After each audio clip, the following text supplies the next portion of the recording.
Hey guys, welcome back to The Readers. I hope you're having an amazing day. Let's get right into the stories. The first one is a pro-revenge story. The cast, note that none of these names are real, they're all pseudonyms to meet guidelines. Sarah, my sister Rachel, Revenue Analyst David, Department Manager James, Chief Operations Officer. This story is about my sister's first job after graduating from college with a bachelor's degree in business management back in 2015. She was hired by that streaming service company whose slogan was, "Are you still watching?" Her job was coordinating travel for both the sales and tech support teams who needed to come to the corporate offices for various meetings or training sessions. Sarah handled booking airline flights, hotels, rental cars, approving per diems, and other travel arrangements. Within her first month, she noticed a pattern of no-shows, especially from the sales team. They always had what seemed like legitimate excuses for last-minute cancellations. "Sorry, Sarah," they'd say. "I just landed a meeting with a major client. Can you reschedule me for next month?" "Sarah, my biggest account wants to do a product demo this week. I can't make it to training." After seeing how these cancellations were draining company resources, Sarah developed a tracking system. She created detailed attendance records for each session, just like a teacher would. After each training, she calculated the costs of no-shows, cancellation fees, unused flights, empty hotel rooms, and presented the numbers to David. "I'll look into it," David would say each time, dropping her report into his inbox where it would gather dust with all the others. One day in the company cafeteria, Sarah was having lunch with Rachel from Corporate Revenue Analysis. "I've been reviewing departmental expenses," Rachel mentioned, stirring her coffee. "The travel department's numbers are through the roof. Any idea what's going on?" Sarah couldn't hold back anymore. "You wouldn't believe the amount we're wasting on no-shows," she explained. "I've been tracking it for months, but David won't do anything about it." "You know what?" Rachel leaned forward. "I think you need to talk to James. He's our new COO, and he's been looking for ways to cut unnecessary spending." 2 days later, Sarah and Rachel were sitting in James's corner office, explaining the situation. "So, what's your solution?" James asked, leaning back in his chair. Sarah outlined her plan, and James's eyes lit up. "That's exactly the kind of thinking we need," he said. "Let's implement this starting next month." The company paid employees on the 5th and 20th of each month. Field staff submitted expense reports by the 5th for processing with their regular pay on the 20th. Sarah's new policy, approved by James, would deduct all wasted travel expenses from the no-show employees' expense reimbursement. When the first paychecks came out under the new policy, the complaints echoed through the office building. Several sales reps were shocked to see their expense checks nearly wiped out by the chargebacks. "This is ridiculous," one sales rep stormed into Sarah's office. "You can't do this." "Actually," Sarah replied calmly, "it's company policy now. But I'd be happy to help you plan your schedule to avoid any future conflicts." Within 3 months, the no-show rate dropped to almost zero. Everyone suddenly found a way to make their scheduled meetings. Some adjustments were made to keep the policy fair. With 2 weeks' notice, employees could reschedule without penalties. Medical emergencies were handled case by case with proper documentation. Sarah stayed with the company for about 18 months before a recruiter offered her a position as executive assistant to the plant director at a major tech company launching a new facility outside of Austin. Sarah negotiated a deal for her husband, too. "I'll take the job," she told the plant director. "But only if you can find a position for my husband." They did, and the rest is history. My sister has built an impressive career since then, and I couldn't be more proud of her. The next one is an entitled people's story. My father passed away last spring, leaving me his cherished Lakeside cabin in northern Michigan. It wasn't anything fancy, just a modest 2-bedroom structure he built himself back in the 80s, but it held countless memories of fishing trips and summer vacations. The cabin sat on 5 acres of wooded land with about 200 feet of lake frontage. I hadn't visited much in the years before Dad's death due to living across the country, but after inheriting it, I decided to spend a few weeks there getting it fixed up to either use or sell. The first week went smoothly. I repaired the deck, cleaned out the gutters, and did some basic maintenance. That's when I met Karen, the neighbor from hell. She lived in a much larger house on the adjacent property. I was outside staining the deck when she marched right up to my property line. "So you're John's son?" she asked, not even bothering to introduce herself. "Yes. I'm Mike. And you are?" "I'm Mrs. Davidson. Your father and I had an agreement about this property." I stood up, already getting a bad feeling about where this was heading. "What kind of agreement?" "He promised to sell me this cabin and the land when he was ready to part with it. I've been waiting for years to expand my property. I'll give you $150,000 for it, cash." I knew the property was worth at least triple that in today's market. "I'm sorry, but I'm not interested in selling right now. And my father never mentioned any agreement." Her friendly demeanor vanished instantly. "Listen here, young man. Your father and I shook hands on this deal 5 years ago. A handshake is binding where I come from. You can't just back out now. First of all, even if Dad did discuss selling it to you, which I doubt, a handshake isn't a legally binding contract. Second, this property is mine now, and it's not for sale." She turned red in the face. "You entitled little brat. Your father barely used this place. I've been maintaining the landscaping and watching over it for years. By rights, it should be mine." "Did my father ask you to maintain anything?" "Well, no, but..." "Then you were trespassing. Please leave my property now." Instead of leaving, she planted herself on my deck. "I'm not going anywhere until you honor your father's agreement. I've already planned my expansion project. I'm thinking of bulldozing this eyesore and building a proper guest house." I pulled out my phone. "Leave now, or I'm calling the police." "Go ahead. They know me here. My husband plays golf with the sheriff." So I called. While waiting for them to arrive, Karen ranted about how selfish I was being and how she deserved this property more than me since she actually lived here year-round. She even pulled up some landscaping plans on her phone showing how she intended to demolish Dad's cabin. When Sheriff Thompson arrived, Karen's smug smile quickly faded. Turned out her husband did play golf with him until he got caught cheating at the country club and was banned. The sheriff had no patience for her claims about a verbal agreement. "Mrs. Davidson, we've been through this before with other properties," he said wearily. "You can't claim ownership based on unauthorized maintenance. And if you don't leave Mr. Johnson's property right now, I'll arrest you for trespassing." Karen stomped off, but that wasn't the end of it. Over the next few days, she began a campaign of harassment. She called code enforcement claiming my cabin violated setback requirements. It didn't. She filed a noise complaint when I was using power tools at 2 p.m. on a Tuesday. She even tried to turn other neighbors against me by spreading rumors that I was planning to turn the property into a rowdy vacation rental. The last straw came when I returned from a supply run to find her contractor in my yard measuring for her planned renovation. I immediately called the sheriff again and my lawyer. This time we weren't just going to make her leave. My lawyer helped me file for a restraining order and sent her a cease and desist letter. During the hearing, Karen tried to present a clearly forged document showing a sale agreement with my father's signature, except she'd spelled his name wrong. The judge was not amused. We ended up getting a permanent restraining order, and she was ordered to pay my legal fees. She also got fined for filing false police reports about code violations. The cherry on top? Her husband was so embarrassed by her behavior that he put their house up for sale and they moved away 6 months later. I ended up keeping the cabin. Something about fighting so hard to keep it made me appreciate it even more. I now spend several weeks there each summer with my own family, teaching my kids to fish just like Dad taught me. Sometimes I see Karen's old house when I'm out on the lake and smile, knowing that her entitled attitude cost her the lakefront lifestyle she tried to steal. The new neighbors are fantastic, a retired couple who actually respect property boundaries and bring over fresh-baked cookies instead of fake legal claims. Dad would have liked them much better. The next one is a petty revenge story. 3 years ago, I was fired from a stained glass studio where I worked as an artist, glass painter and designer, for being vocal about company safety. The owner made me the safety person because I had come from a studio that took safety seriously. I read OSHA manuals and gave so many suggestions about unsafe practices we had in the studio handling lead, acid, and odor-dangerous materials. After a few years of my suggestions being mostly ignored, someone, actually not me, called OSHA during COVID when my coworkers were not masking. The boss suspected it was me since I was the most vocal about safety, and they rehired my replacement shortly after, removed my safety person duties, and fired me after enough time had passed that it wouldn't look suspicious. They cited lack of work, but had just hired someone and were firing me instead? It doesn't add up. All in all, this was a place where my contributions and expertise were largely unacknowledged and unappreciated. At the time, I had been pursuing my own work as an artist. When I was fired, I had no idea how or if I would be able to make ends meet in Los Angeles, but I did. In fact, this firing was the best thing that could have happened for my career.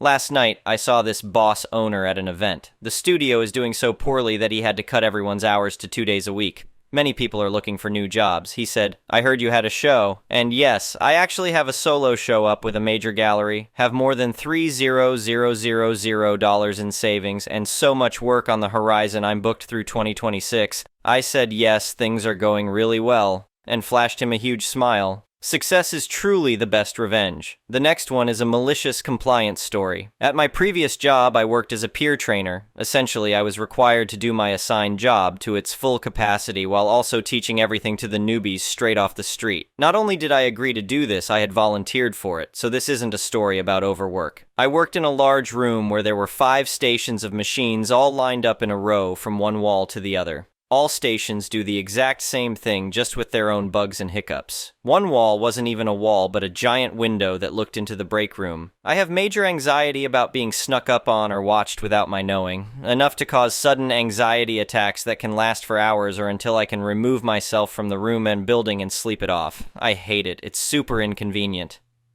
Thankfully, this isn't an issue for the most part because since I know the triggers, I can avoid them or set up precautions, like sitting with my back to a wall, and my coworkers are usually understanding and don't sneak up on me. This window also proves to be a distraction for the trainees because they will try to look for and interact with their friends who are in the break room. I get that the job I was training them for was boring as heck, 12 hours long, and on the night shift, but we were working on large machines that needed to be watched at all times in case they jammed or broke, which was often. Thankfully, my station was the third one away from the window, so I could easily keep everything maintained. The problem was, as it always seems to be in these stories, when a new supervisor moved to our area of the building. He was put in charge of Station 1 and Station 2. I'm assigned to Station 3.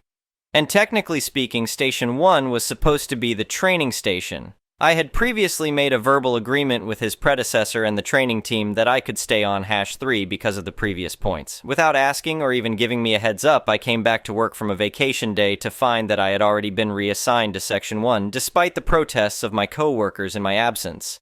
Not to be that person, but there was a reason the training team was so willing to bend the rules for me. I was really good at my job.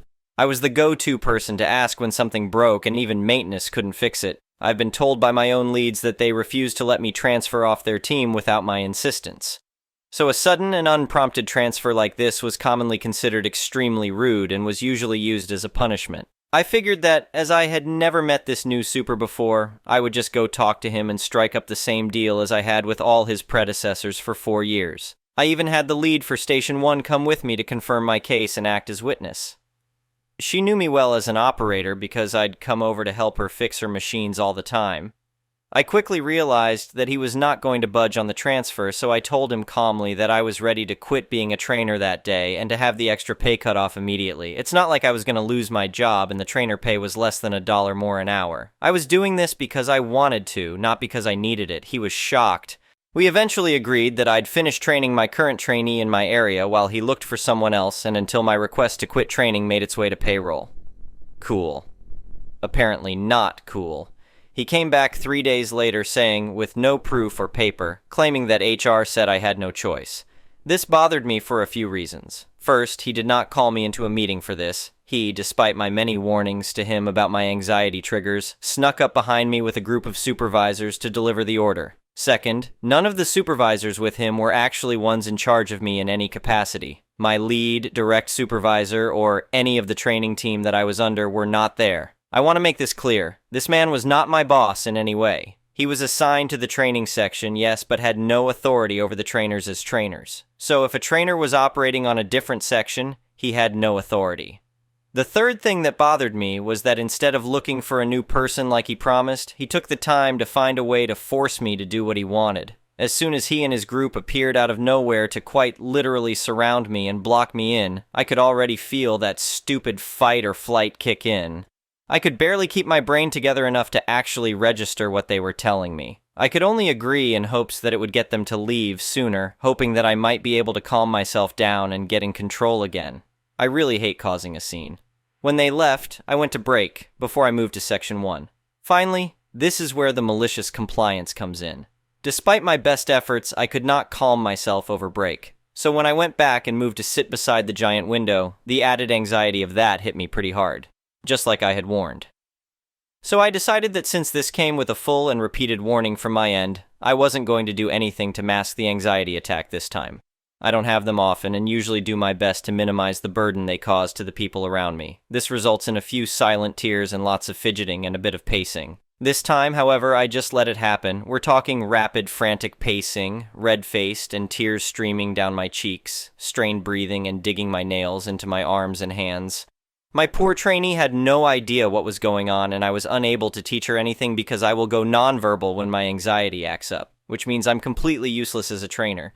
When my coworker got back from his break, a prior trainee of mine and an old sweetheart, he covered me so I could go home. After a few calls and texts to my leads and coworkers, I used up some PTO and didn't come back in until I was no longer officially a trainer and could transfer back to my area. That supervisor was fired a few weeks later due to multiple complaints on top of being caught in the act of ducking a coworker inside the building. She got fired too, much to the joy of everyone else. She was a Karen and a suck-up, and yelled at two of my very young and nervous trainees for following orders she didn't understand. Honestly, they're a match made in hell, and I hope they ended up happily together so no one else would have to suffer their attention. The next one is an entitled people's story. I lived with my sister a few years ago. While I was there to help her with the house, cleaning, my nephew, etc. However, things didn't go down like that. When I moved in, my nephew was around 5-ish, and I, being his aunt, believed that being older than him, I may have some authority living in their house. Turns out, I was wrong. He had more than me. He didn't have to listen to me. He didn't have to help me clean when I asked. I wasn't even an ass about it. They, for some reason, believed I was, though. Saying things like, "Will you help me please clean up in here? IDK what all this stuff is or where it goes." I never spent time in the living room, mostly was secluded in my room, then was ignored for some video game or told to hold on, so I would ask again, "Hey, come on, please help me get this done for your mom while she's working so everything's done when she's off work, please." Then I would get him get all whiny while I'm in the process of cleaning half of it already. Eventually, he'd go and bother his mom at work, and I'd be told by him that he doesn't have to do anything and to just leave him to play his games. The real kicker was when he'd get mad at me and tell me to just go to my room, though. Now that one, whoa, Nelly, that one was something else. Having his mom do nothing about it, well, that was even better. Well, she decided that when I house sat for my folks for 6 days while they were out of town and needed their cats to be watched. Since she was unemployed, she couldn't clean up after herself, her husband, and kid and kicked me out. Now she is understanding the karma of that. I put up with her and her family straight up treating me like a second-class citizen because I needed the roof over my head. I have been fighting the government to get my disability for years. I'm really ill. And her family treated me like I was a hypochondriac for 5 years. I was always overworking myself for them to make sure things were clean. Yes, there were days when I was just too sick, but I tried my hardest, pushing myself past my limits constantly. It was obvious I was very sick. I ballooned up to 275 pounds and then suddenly lost 105 pounds in just 1 year. I kept hearing my sister say, "Must be nice." It wasn't nice. It was god-awful. I had no idea why I was rapidly losing weight without trying, because I was having a flare from all the stress I was under, apparently. Literally, 7 days after I moved out, I was diagnosed with 2 very rare diseases that are hard to detect. I even had to have major surgery just a few months later on my arteries because of the state of one of them because of one of my diseases. Do I get an apology for how I was treated? Nope.